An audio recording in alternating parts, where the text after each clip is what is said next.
Conheça agora o país onde é proibido mulheres sentarem no banco da frente de um carro. Este é o território onde o líder decide a cor dos carros da população, redefine o calendário, exerce controle sobre a mídia, limita as viagens internacionais dos cidadãos e proíbe que mulheres ocupem o banco da frente nos veículos. Surpreendentemente, não estamos nos referindo à Coreia do Norte, mas sim a um dos países mais secretos e autoritários, o Turcomenistão. Neste local, especialmente as mulheres enfrentam uma submissão peculiar e restrições singulares. Mas por que este país é tão envolto em segredo? Quais são as razões por trás das restrições impostas às mulheres? Descubra todas as respostas neste vídeo sobre um país misterioso, onde as mulheres têm pouquíssimos direitos. Vamos descobrir quem é de fato o Turcomenistão. Situado na Ásia Central, este país destaca-se com mais de 50% de seu território coberto por um vasto deserto, mesmo sendo modesto em população, abrigando pouco mais de 6 milhões de habitantes, algo comparável à população do Rio de Janeiro. Mesmo com suas dimensões, o Turcomenistão é um gigante em recursos naturais, principalmente com 80% de suas exportações provenientes do gás natural. A nação encanta pelas suas riquezas naturais e culturais, como o deserto de Karakum, o lago salgado de Ashgabat e as majestosas montanhas Set Deag. Falando do deserto de Karakum, é lá que encontramos a famosa Porta do Inferno, uma cratera em chamas desde 1971, cuja origem permanece um mistério.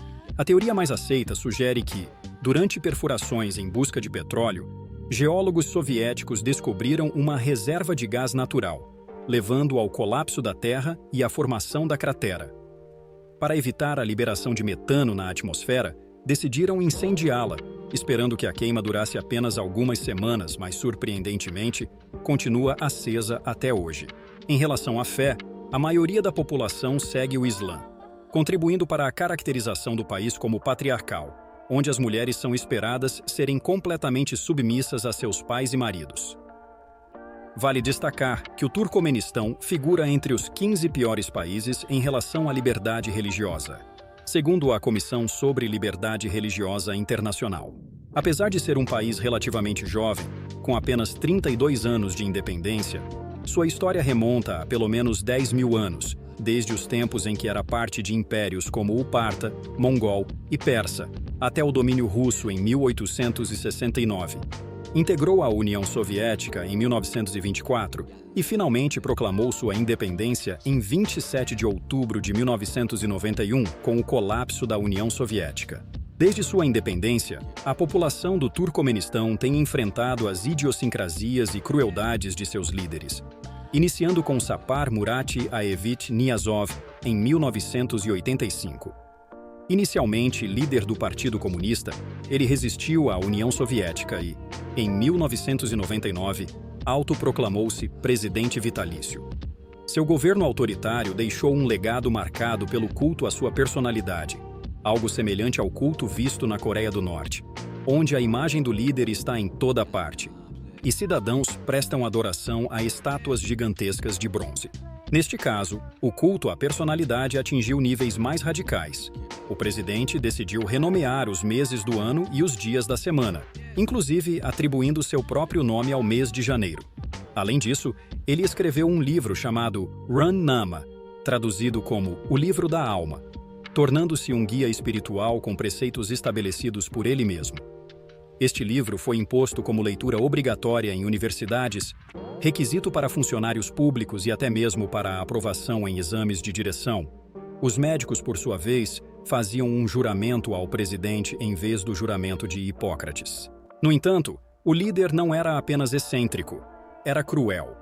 Em 2005, bibliotecas e hospitais nas áreas rurais foram fechados sem justificativa, forçando os residentes do interior a viajar para Shabat em busca de cuidados médicos, resultando em mortes de pessoas que não conseguiram chegar a tempo.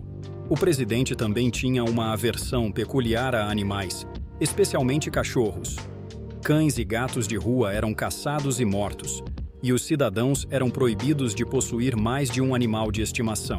A crueldade estendia-se à falta de liberdade de expressão, perseguição à oposição, prisões e atentados contra aqueles que discordavam do regime. A internet foi proibida em 2006, gerando um clima de medo generalizado. Os idosos foram impactados quando Niazov cortou benefícios de aposentadoria, reduziu pensões e exigiu a devolução de valores recebidos nos 2 anos anteriores, resultando em falta de assistência médica e escassez de alimentos e remédios para muitos idosos.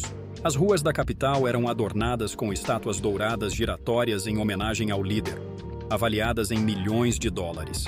Seu rosto estava em selos postais, cédulas monetárias e cada cidadão recebia um relógio com sua imagem. Locais como escolas, aeroportos e até um meteorito foram renomeados em sua honra. O país tornou-se um espetáculo bizarro, onde a vontade do líder era a única lei, e a liberdade tornou-se um luxo esquecido. No entanto, como diz o ditado, tudo que é excessivo não perdura. O culto ao líder atingiu seu ápice, mas, como diz o ditado, não há nada tão ruim que não possa piorar. Após a morte do ditador disfarçado de presidente, Niazov, em dezembro de 2006, o comando do país passou para Guli Berdmamedov, curiosamente o ex-ministro da Saúde e dentista do antigo governante. Inicialmente, Mamedov revogou muitos dos decretos assinados por Niazov, prometendo erradicar o culto à figura do líder. Ele facilitou as viagens, reabriu bibliotecas em áreas rurais e restaurou os nomes tradicionais dos meses e dias da semana. Parecia um período de mudanças positivas, mas não demorou para Mamedov revelar seus métodos pouco convencionais. Embora tenha desfeito o culto ao líder anterior, ele rapidamente começou a construir o seu próprio. Monumentos foram dedicados a ele, livrarias ficaram repletas de suas obras e suas fotografias se espalharam por hotéis, hospitais, bares e restaurantes.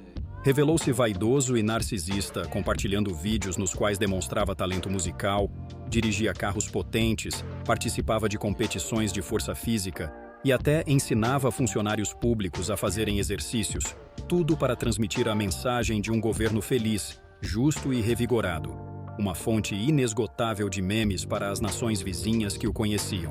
Mamedov não hesitou em erguer uma estátua gigantesca revestida em ouro no coração da capital, substituindo a do antigo líder. Os cães, que eram proibidos durante o governo anterior, tornaram-se agora obrigatórios, com várias estátuas desses fiéis companheiros sendo erguidas. Sua paixão pelos animais ficou evidente quando presenteou o líder supremo da Rússia com um filhote, resultando na famosa reação de Putin em 2017. Putin, conhecido por seu amor por animais, rapidamente retirou o filhote das mãos do presidente turcomano e o beijou diante das câmeras, uma cena que gerou diversas reações e comentários, até mesmo dos defensores dos animais que não puderam ignorar o gesto inusitado do líder russo, retornando ao líder turcomano. Além dos cachorros, outro animal que não pode faltar nas aparições do líder são os cavalos, sempre adornados com guias e selas douradas. Mas, enquanto as excentricidades talvez tenham variado, no que diz respeito à imprensa e à liberdade de expressão, nada mudou, na verdade, só piorou ao longo do tempo.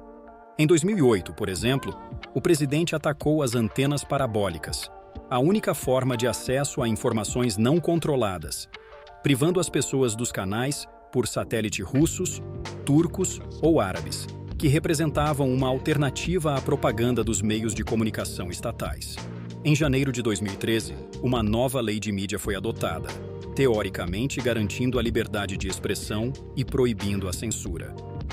No entanto, na prática, essa lei parece ser apenas uma fachada, já que o Estado continua a controlar totalmente os meios de comunicação e a punir aqueles que vão contra a narrativa oficial. Os Repórteres Sem Fronteiras incluíram o presidente Berdmamedov em uma lista de 39 líderes mundiais e políticos considerados inimigos da liberdade de informação.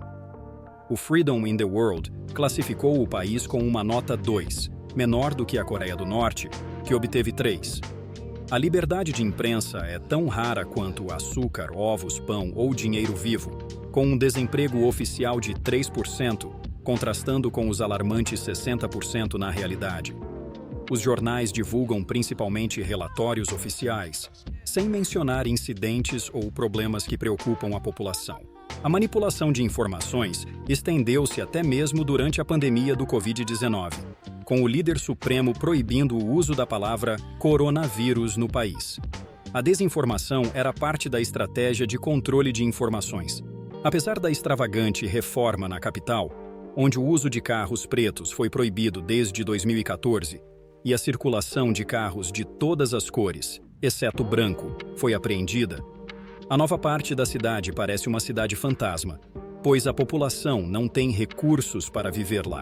No mesmo ano em que os carros pretos foram banidos, as mulheres que já enfrentavam desafios para obter a carteira de motorista foram rigorosamente proibidas de conduzir veículos no país. Essa proibição veio acompanhada de uma série de restrições adicionais, afetando diversos aspectos da vida das mulheres. O acesso a serviços de beleza, incluindo extensões de cílios, unhas, injeções de botox e até mesmo fazer as unhas, foi proibido em todo o país. Os salões de beleza foram forçados a fechar após um aviso da polícia que proibia procedimentos e atendimento a clientes não autorizados, sob ameaça de multas ou detenção. Professoras foram proibidas de tingir os cabelos, enquanto todas as mulheres foram impedidas de usar jeans ou roupas justas.